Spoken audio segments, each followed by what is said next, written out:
Hello friends, नमस्कार। मैं CA वेद और स्वागत है आपका मेरे यूट्यूब चैनल में। चलिए आज हम बात कर लेते हैं टैक्सेबिलिटी ऑफ गिफ्ट्स के बारे में। आपको मालूम होना चाहिए जो आप गिफ्ट एक्सचेंज करते हैं, उपहार का आदान प्रदान करते हैं ऑन डिफरेंट ओकेजन्स, चाहे वो किसी की मैरिज का फंक्शन हो, किसी की बर्थडे पार्टी हो, एनिवर्सरी पार्टी हो, रिटायरमेंट पार्टी हो, या कोई फेस्टिवल हो, होली या दिवाली, या इसके अलावा कोई और अदर ओकेजन हो। जब कोई आप गिफ्ट रिसीव करते हैं तो आपको मालूम होना चाहिए उस गिफ्ट की जो मॉनेटरी वैल्यू होती है वो मॉनेटरी वैल्यू आपकी इनकम में ऐड हो जाती है और आपकी टैक्स की लायबिलिटी को इंक्रीज़ कर देती है। सो आज मैं इस टॉपिक में आपको बताऊंगा कि टैक्सेबल गिफ्ट का मतलब क्या होता है, एग्जम्प्टेड गिफ्ट का मतलब क्या होता है। अगर आपको कोई गिफ्ट अपने रिश्तेदारों, अपने रिलेटिव से मिलता है तो उन रिलेटिव्स में कौन कौन कवर होते हैं। अगर आपको कोई गिफ्ट आपके अदर देन रिलेटिव से मिलता है तो उसकी लिमिट क्या है जहां आपको टैक्सेबल नहीं होगा।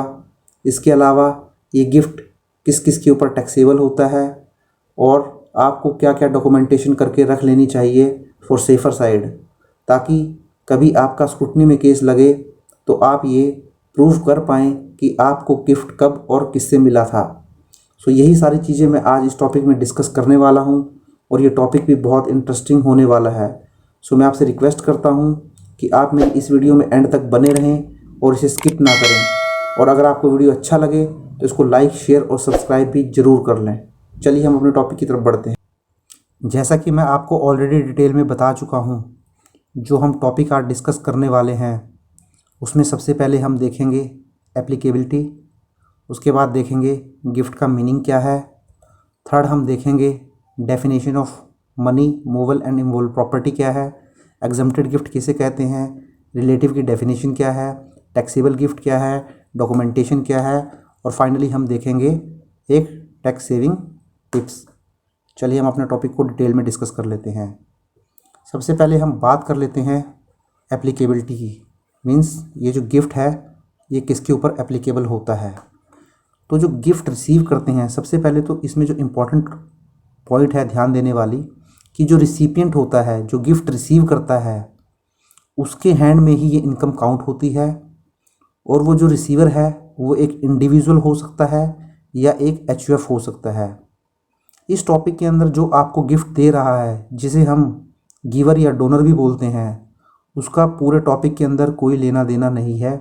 यहाँ सिर्फ हम बात करेंगे उस पर्सन की, उस इंडिविजुअल या उस एचयूएफ की जो कि गिफ्ट रिसीव कर रहा है। इस केस में जब वो गिफ्ट रिसीव करेगा तो उस गिफ्ट की जो वैल्यू होगी वो वैल्यू उसकी इनकम में काउंट हो जाएगी और वो होगी under the head other sources. अब हम देख लेते हैं मीनिंग ऑफ गिफ्ट। गिफ्ट का मतलब क्या है। गिफ्ट का मतलब होता है कोई आपको मनी रिसीव हो जाए, कोई मूवेबल प्रॉपर्टी रिसीव हो जाए, इमूवेबल प्रॉपर्टी रिसीव हो जाए विदाउट कंसिडरेशन और इन एडिक्वेट कंसिडरेशन। इट मीन्स अगर कोई आपको गिफ्ट दे रहा है तो वो आपको मनी भी दे सकता है, या कोई मूवेबल प्रॉपर्टी, लैंड, बिल्डिंग या कोई फ्लैट गिफ्ट कर सकता है। सॉरी, मूवेबल प्रॉपर्टी मीन्स कोई आपको किसी भी तरीके की मूवेबल प्रॉपर्टी मीन्स ज्वेलरी या शेयर दे सकता है। सॉरी, मैंने उसको इमूवेबल प्रॉपर्टी में काउंट कर लिया था। और फाइनली कोई आपको इमूवेबल प्रॉपर्टी दे सकता है in the form of land, building और फ्लैट। अब ये आपको विदाउट कंसिडरेशन भी मिल सकते हैं। इट मीन्स आपको एक फ्लैट गिफ्ट कर दिया किसी आपके रिलेटिव ने या किसी आपके फ्रेंड ने, और आपने उसके लिए एक सिंगल रुपये भी पे नहीं किया, तो इट मीन्स ये विदाउट एनी कंसिडरेशन आपको मिला है।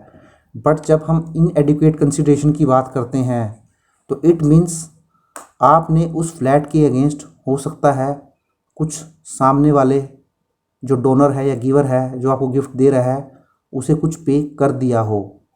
मीन्स 40 लाख के अगेंस्ट सपोज उसने आपको 40 लाख का गिफ्ट किया कोई फ्लैट, आपने उसे 5 लाख या 10 लाख रुपए की अमाउंट दे दी हो। मीन्स अगर आपको कुछ अमाउंट सामने वाले को पे करनी पड़े तो वो इन एडिक्वेट कंसिडरेशन की डेफिनेशन में आ जाता है। अब हम डिटेल में देख लेते हैं ये जो हमने डिस्कस किया गिफ्ट की डेफिनेशन। इसमें मनी का क्या मतलब है, मूवेबल और इमूवेबल प्रॉपर्टी का मतलब क्या है। मनी में आपका काउंट होगा cash, bank transfer means digital mode में अगर आप कोई गिफ्ट लेते हैं, आरटीजीएस, एनईएफटी, डिमांड ड्राफ्ट और चेक। मैं यहाँ आपको एडवाइस करूँगा कैश में किसी भी तरीके के गिफ्ट को एक्सेप्ट ना करें या उसकी जो लिमिट है बहुत ही कम रखें। वैसे मैं आपको यही सजेस्ट करूँगा कि आप बैंकिंग चैनल के थ्रू ही गिफ्ट लें अगर आप मनी की फॉर्म में लेना चाहते हैं। सेकंड हम देख लेते हैं इमूवेबल प्रॉपर्टी। इमूवेबल प्रॉपर्टी में आपका लैंड आ जाता है, लैंड या बिल्डिंग दोनों आ जाते हैं या फ्लैट आ जाता है, और लास्ट आ जाता है मूवेबल प्रॉपर्टी। मूवेबल प्रॉपर्टी में आपकी केवल इनकम टैक्स के अंदर एक कैपिटल एसेट की डेफिनेशन दी हुई है हमें कैपिटल गेन के चैप्टर में, तो वो कैपिटल एसेट ही यहाँ पे कवर होती हैं। अगर आप बोलेंगे कि कोई कार, कोई मोटरसाइकिल, कोई आईफोन या इस तरीके की चीज़ें भी मूवेबल प्रॉपर्टी में काउंट होगी, नहीं, वो बिल्कुल भी काउंट होने वाली नहीं है। यहाँ केवल इनकम टैक्स में कैपिटल गेन के चैप्टर के अकॉर्डिंग जो कैपिटल एसेट की डेफिनेशन है वही मूवेबल प्रॉपर्टी काउंट होगी, जैसे कि jewellery, share and securities, archaeological collections, drawings, painting, sculpture और any work of art.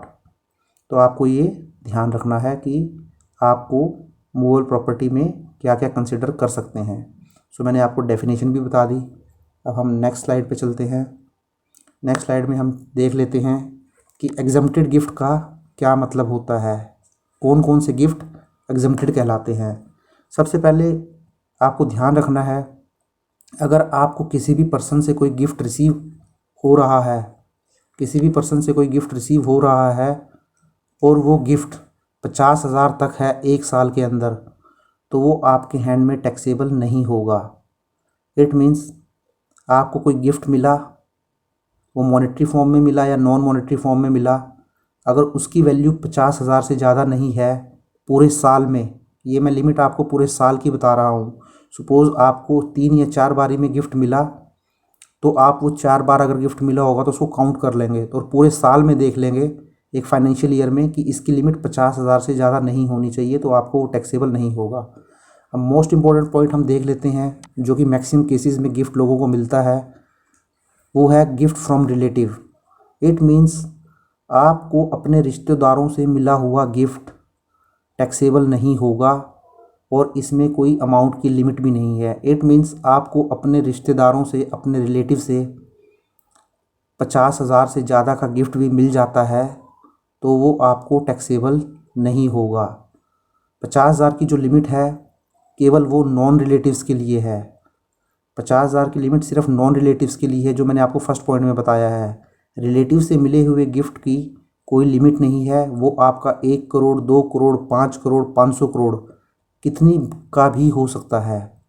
Third हम देख लेते हैं, अगर कोई इंडिविजुअल है और उसकी मैरिज होती है, शादी होती है, शादी में मिला हुआ गिफ्ट भी टैक्सेबल नहीं है, वो चाहे आपको किसी से भी मिले। इट मीन्स अगर आपकी शादी हुई है और शादी में आपको गिफ्ट चाहे आपका रिलेटिव दे रहा हो चाहे आपका नॉन रिलेटिव दे रहा हो, वो आपको टैक्सेबल नहीं है। थर्ड हम बात कर लेते हैं गिफ्ट रिसीव अंडर विल और by way of inheritance. Means आपको विल के द्वारा कोई गिफ्ट दे के चला जाए या आपके नाम वसीयत लिख दे, तो उसमें आपको कोई मूवेबल, इमूवेबल या मनी कुछ भी गिफ्ट करेगा तो वो आपके हैंड में टैक्सेबल नहीं होगा। फोर्थ हम देख लेते हैं gift received in contemplation of death of the pair और डोनर। मीन्स कई बार क्या होता है, किसी इंसान को लगता है कि शायद मेरी मृत्यु हो जाएगी या कुछ सीरियस कंडीशन में है, तो वो उस टाइम कुछ आपके नाम प्रॉपर्टी, मूवेबल या मनी आपके नाम पे कर देता है, जो कि गिफ्ट की डेफिनेशन में आता है, वो भी यहाँ पर टैक्सेबल नहीं होगा। नेक्स्ट हम देख लेते हैं, अगर कोई लोकल अथॉरिटी से आपको गिफ्ट मिलता है तो वो भी टैक्सेबल नहीं होगा, वो भी एग्जम्प्टेड की डेफिनेशन में काउंट होगा। अगर कोई आपको मनी रिसीव्ड होता है किसी फंड से, फाउंडेशन से, यूनिवर्सिटी से, अदर एजुकेशनल इंस्टीट्यूशन से या हॉस्पिटल से, तो वो भी आपको यहाँ टैक्सेबल होने वाला नहीं है। एंड फाइनली अगर किसी ट्रस्ट या इंस्टीट्यूशन से जो कि रजिस्टर्ड है under section 12AA of income tax act के अंदर, तो वो भी आपको यहाँ पर काउंट नहीं होगा। तो मैंने यहाँ आपको एग्जम्प्टेड गिफ्ट के बारे में बताया, जिसमें आपको ये ध्यान रखना है कि रिलेटिव से मिला हुआ गिफ्ट टैक्सेबल नहीं होगा, कितनी भी अमाउंट हो, 50 रुपये, 50,000 रुपये, 1 करोड़, 2 करोड़, मीन्स कोई लिमिट इसकी नहीं है। बट आपकी ओकेजन, अगर आपकी मैरिज का ओकेजन है तो भी वो गिफ्ट टैक्सेबल नहीं होगा, चाहे वो आपको रिलेटिव से मिला हो या नॉन रिलेटिव से मिला हो। बट इनके अलावा जो आपको नॉन रिलेटिव से गिफ्ट मिलेगा वो 50,000 से ज़्यादा होगा तभी टैक्सेबल होगा, अदरवाइज़ वो टैक्सेबल नहीं होगा। चलिए हम नेक्स्ट स्लाइड देख लेते हैं। अब हम डेफिनेशन देख लेते हैं रिलेटिव की। हमने अपनी इस स्लाइड में बात करी थी कि जो रिलेटिव से हमें गिफ्ट मिलता है वो टैक्सेबल नहीं होता है। तो हम अब इस रिलेटिव की डेफिनेशन देख लेते हैं कि इस रिलेटिव की डेफिनेशन में कौन कौन कवर होता है। यहाँ पे मैंने एग्जांपल ले लिया है मिस्टर राम का। मैं मान के चल रहा हूँ कि मिस्टर राम एक इंडिविजुअल हैं, उनको कोई गिफ्ट मिला है, तो उनके रिलेटिव कौन कौन हो सकते हैं। तो मिस्टर राम की स्पाउस हो सकती है, मीन्स वाइफ हो सकती है। स्पाउस का जो कंसेप्ट होता है, अगर आप हस्बैंड हैं तो आपकी वाइफ आपकी स्पाउस है, अगर आपकी वाइफ हैं तो एक हस्बैंड उसका स्पाउस है। तो मिस्टर राम यहाँ इंडिविजुअल हैं तो उनकी जो स्पाउस है उनकी वाइफ हो गई। मिस्टर राम के जो बेटा बेटी, सन और डॉटर हो गए, son in law daughter in law हो गए।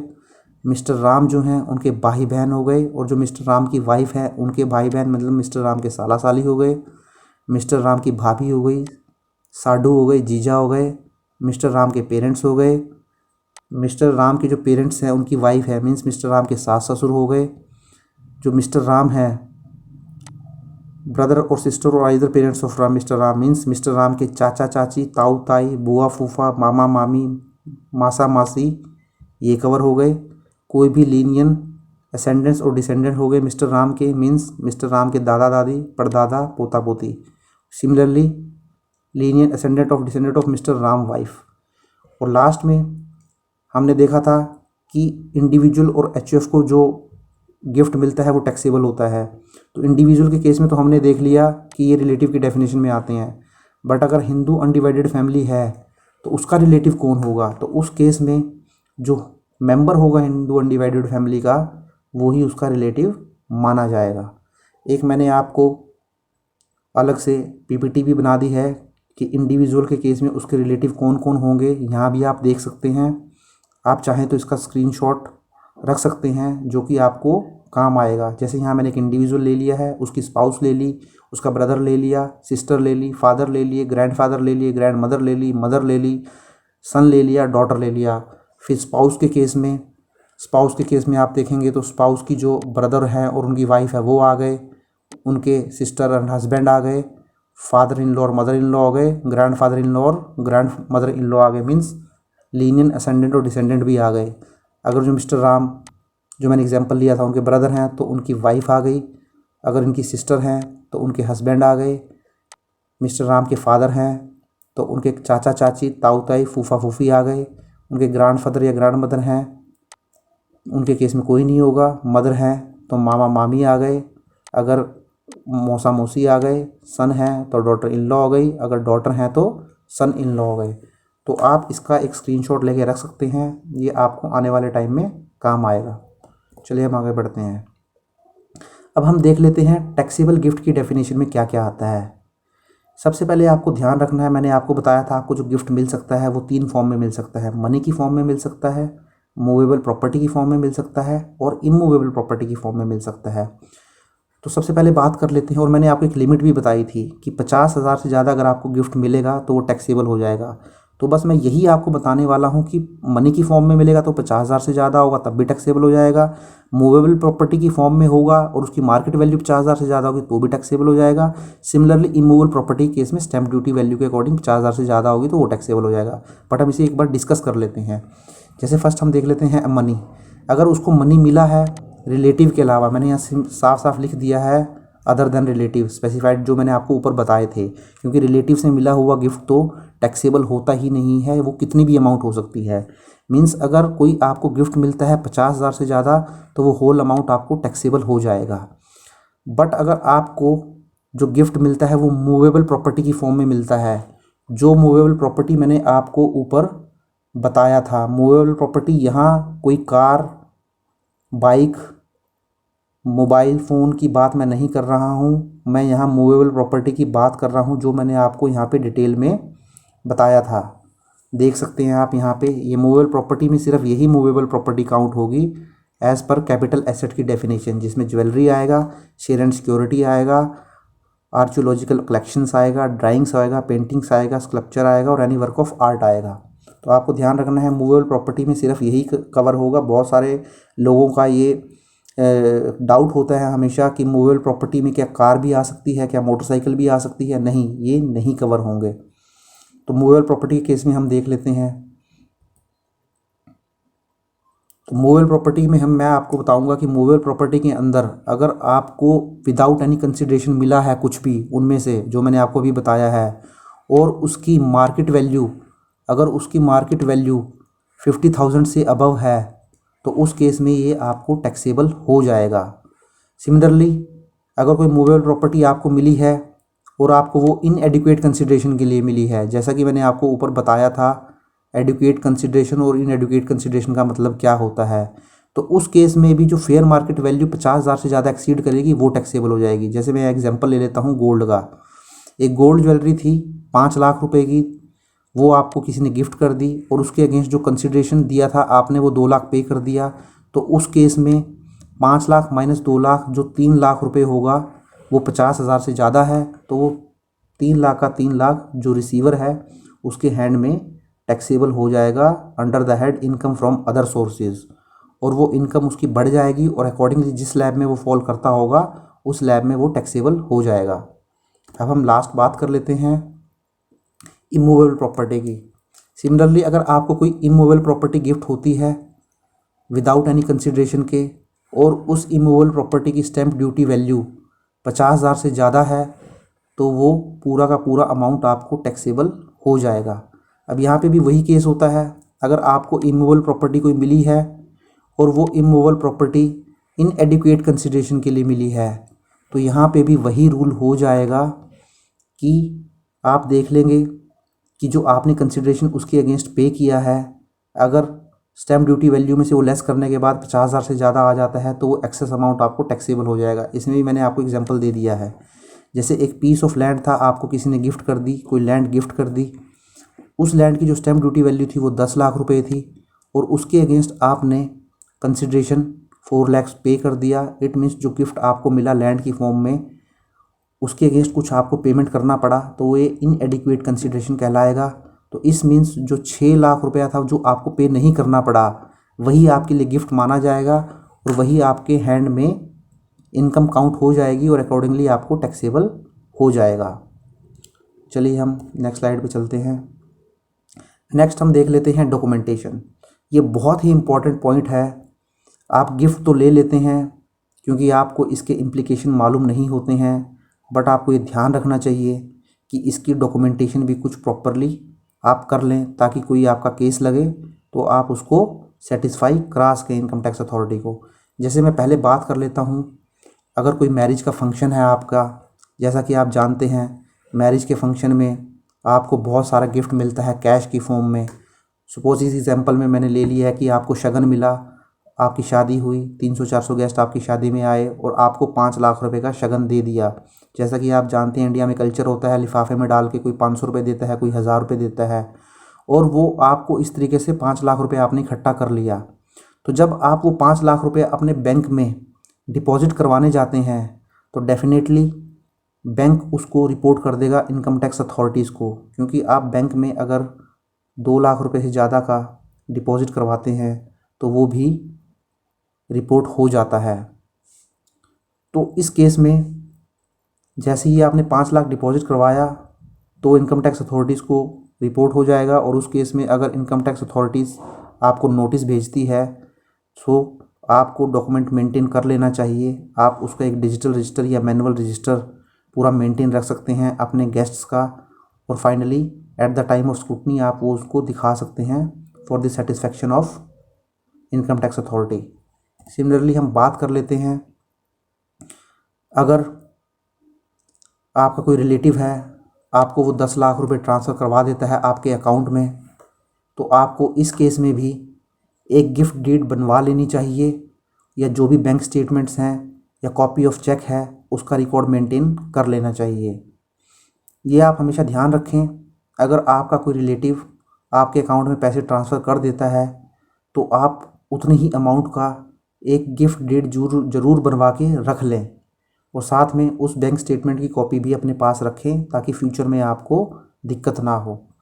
फाइनली हम बात कर लेते हैं, अगर कोई प्रॉपर्टी या मनी आपको रिसीव होता है अंडर विल और बाय वे ऑफ इनहेरिटेंस, इस केस में आपको ध्यान रखना है, अगर कोई इमूवेबल प्रॉपर्टी आपको रिसीव होती है तो आप ये ध्यान रखें जो ओरिजिनल बायर एग्रीमेंट था वो संभाल के रखें। मीन्स अगर आपको विल में मिली है और आपके फादर ने आपको विल में दे दी है या आपके किसी रिलेटिव ने दे दी है, तो जो आपके रिलेटिव ने वो प्रॉपर्टी बाय की होगी उस टाइम, वो बायर एग्रीमेंट अगर आपके पास रहेगा, सारा का सारा जो प्रॉपर्टी आपने परचेज़ की है उसकी सारी के सारे कागज़ आपके पास रहेंगे, बैंक की स्टेटमेंट्स आपके पास रहेंगी, तो आपको ईजी होगा प्रूव करना इनकम टैक्स अथॉरिटीज़ के सामने।